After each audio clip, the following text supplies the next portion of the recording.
சீரியல்களின் full எபிசோடுகளை Sun டிவியில் ஒளிபரப்பான உடனே எக்ஸ்க்ளூசிவாக சன் நெக்ஸ்டில் மட்டும் ஃப்ரீயா பாருங்கள்.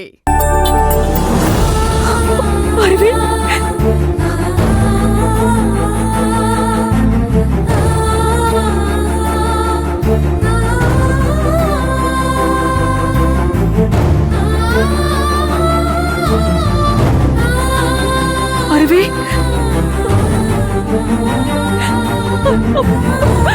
ஐயோ அருவி,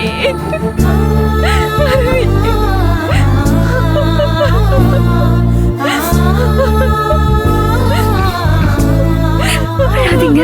அருவி, அருவி, அருவி.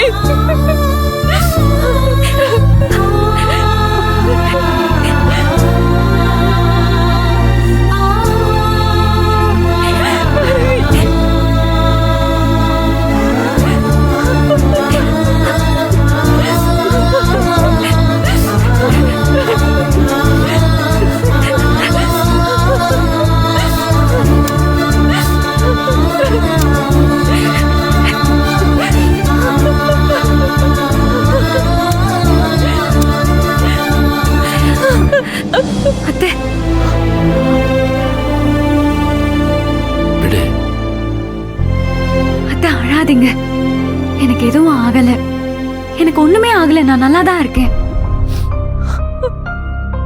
எனக்கு எந்த உறவும் இல்ல, நான் அடிக்கடி உங்ககிட்ட சொல்லிருக்கேன்.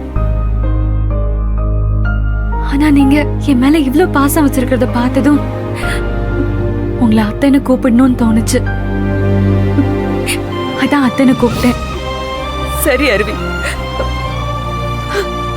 பரவாயில்ல, நீ அப்படியே கூப்பிடு. நீ நல்லபடியா திரும்பி வரணும்னு நான் உனக்காக கோயிலுக்கெல்லாம் போயிட்டு வேண்டிக்கிட்டேன். எல்லாருமே கஷ்டப்பட்டுட்டோம் அருவி. ஆனா என்னால உன்னை காப்பாத்த முடியலையேம்மா. ஐயோ, அதான் புகழ் காப்பாத்திட்டாருல. புகழ் போலீஸ்காரங்க உதவியோட என்னை காப்பாத்திட்டாரு. இல்லனா கண்டிப்பா நான் செத்து போயிருப்பேன். நான் நல்லா இருக்கேன்னு நேரா பார்த்து உங்ககிட்ட சொல்லணும்னு அப்பா ஆசைப்பட்டாரு. அதான் நேர்ல வந்தேன். நீ என்ன பாக்குறதுக்காக நேர்ல வந்ததுக்கு ரொம்ப தேங்க்ஸ் மா. ஐயோ அத்தை,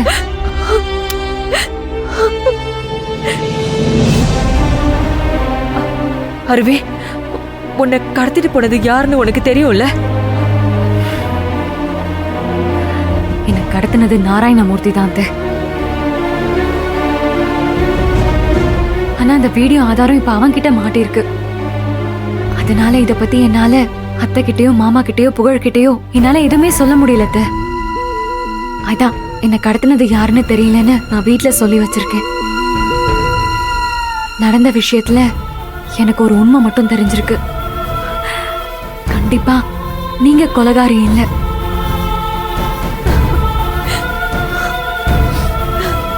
சண்முக மாமாவை நீங்க கொலை பண்ணல.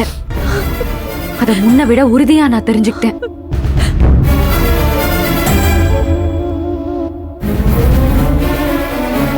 அந்த நாராயணமூர்த்தியோட உண்மையான முகத்தை வெளியே கொண்டு வந்தே தீருவேன். அவன் தான் அத்தையோட தம்பியை கொலை பண்ணான்னு கண்டிப்பா நான் எல்லாருக்கும் நிரூபிப்பேன். நீ செய்வ அருவி, நீ செய்வ. உன்னால நிச்சயமா இதை பண்ண முடியும்.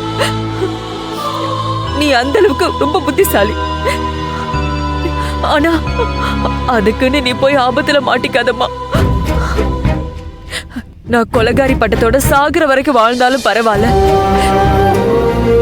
உனக்கு எந்த ஆபத்துமே வந்துடக்கூடாதுமா. சரிங்க, இனி நான் ரொம்ப ஜாக்கிரதையா இருப்பேன். போதுமா? சரி அருவி, முதல் தடவையா என்ன நீ பாசத்தோட பார்க்க வந்திருக்க? ஒரு நிமிஷம் இரு, உனக்கு நான் ஸ்வீட் ஏதாவது பண்ணி எடுத்துட்டு வரேன். நீ சாப்பிட்டுட்டு தான் போகணும். ஐயோ அத்தை, பரவாயில்ல. ஷோ, அப்படிலாம் நீ என்கிட்ட சொல்லவே கூடாது. இரு, கொஞ்சம் வெயிட் பண்ணு. அத்தை உட்காரு. அண்ணே, இவ்வளவு விட்டுறாதீங்க. சரி சரி சரி, நீ போ. அப்பா. அருவி, இந்த சங்கரி எப்பவுமே இப்படித்தான் பாசத்தை அப்படி கொட்டிக்கிட்டே இருப்பா. கொஞ்சம் நீ சமாளிச்சுக்க. ஐயோ, கையை உடல, காலு உடல.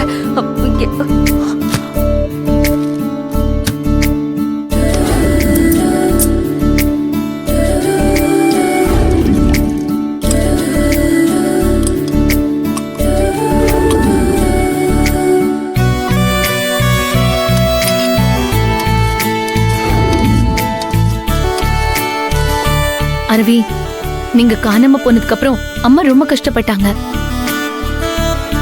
அவங்க அவங்களாவே இல்ல. இப்ப உங்களை பார்த்ததுக்கு பிறகுதான் பழைய நிலைமைக்கு மாறி இருக்காங்க. எனக்கு தெரியும் சைலஜா, அவங்க ஒருத்தர் மேல பாசம் வச்சுட்டா எவ்வளவு வேணாலும் இறங்கி போவாங்க. மத்தவங்க தான் அவங்கள பத்தி புரிஞ்சுக்காம இருக்காங்க. கூடிய சீக்கிரமே எல்லாரும் அவங்கள பத்தி புரிஞ்சுப்பாங்க. அதுக்கு நான் பொறுப்பு. சரியா?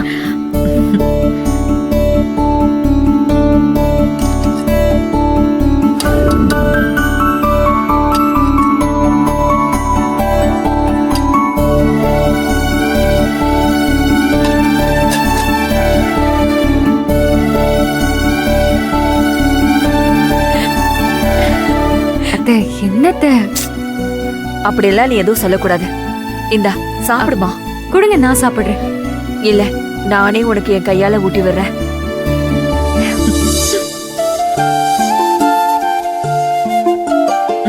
நல்லா இருக்கு. இன்னும் கொஞ்சம் சாப்பிட. நல்லா இருக்கா?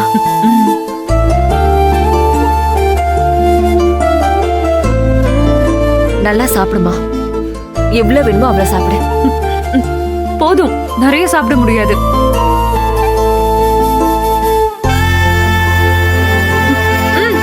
போதும். இல்ல, இன்னும் ஒரு வாய். இது எனக்காக.